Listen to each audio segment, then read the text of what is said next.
want to take you right away to the White House, where President Biden is meeting with Israeli President Isaac Herzog. This is a tape playback of their meeting in the Oval Office. We're together in Israel, and we're together again today. We've got a lot to talk about. And you know my love for Israel is deep-rooted, long-lasting. And as I often said, if there wasn't Israel, we'd have to invent one. But 75 years, 75 years. It's hard to believe. It's hard to believe I remember about 2/3 of those. And this is a friendship I believe is just simply unbreakable. Unbreakable. And together, working to bring more stability and integration in the Middle East, and a lot of hard work.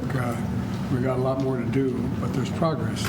Last year we convened the largest gathering of Arabs and Israelis in a decade at the Negev Forum, and we resolved the maritime boundary dispute between Israel and Lebanon, which people thought could never happen.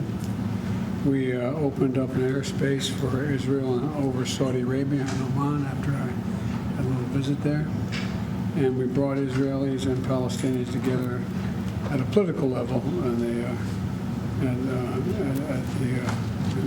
Aqaba and as well as Shram. Yes. And as I affirmed to Prime Minister Netanyahu yesterday, America's commitment to Israel is firm, and it is ironclad. And we're committed as well to ensure that Iran never acquires a nuclear weapon. So we got a lot to talk about, but again, welcome. Thank you, Mr. President. It's wonderful to see you again. I bring a message of greeting and gratitude on behalf of the people of Israel, the entire nation of Israel, from all sides of the political spectrum, all expressing great friendship and gratitude to you. As you said, it's almost a jubilee since you entered politics, and you've always stood by the state of Israel, the people of Israel, in so many issues.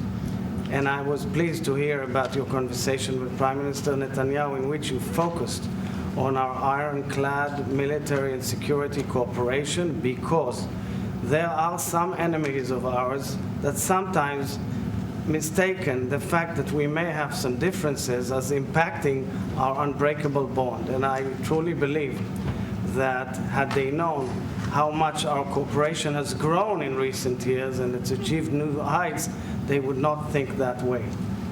I also want to thank you, Mr. President, for pursuing more and more cooperation and integration in the region, for finding and looking for further partners for peace with Israel, and for cooperating on so many regional issues together. And finally, Mr. President, I know you have mentioned, and we will discuss that as well, the internal Israeli situation. As you know, I'm here, and I'm happy to be here, because tomorrow I will be speaking in front of a joint session of Congress, especially devoted to celebrating Israel's 75th independence. However, of course, my heart and soul is also in Israel, in the heated debate which we are going through as a society.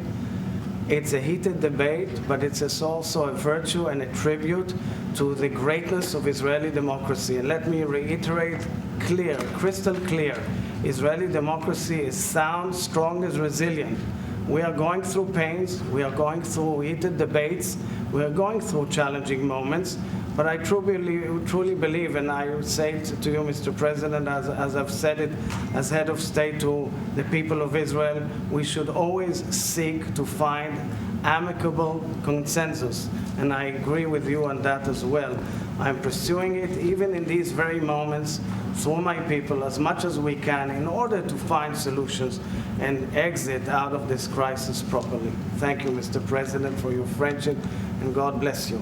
Thank you for your friendship, and we've got a lot to talk about. Thank you all very much. We've been watching President Biden speak with Israeli President Isaac Herzog at the White House. He told him his love for Israel is deep, long-lasting. The friendship between the U.S. and Israel simply unbreakable, and America's commitment to Israel is firm and ironclad. Prior to the meeting, the president announced he had invited Israeli Prime Minister Benjamin Netanyahu for a similar visit at a later time this year. The president has been critical of Netanyahu's push for conservative judicial reform, as well as an increase in Israeli settlements in the West Bank. We heard there his counterpart pushing back, saying Israeli democracy is sound, strong, and resilient.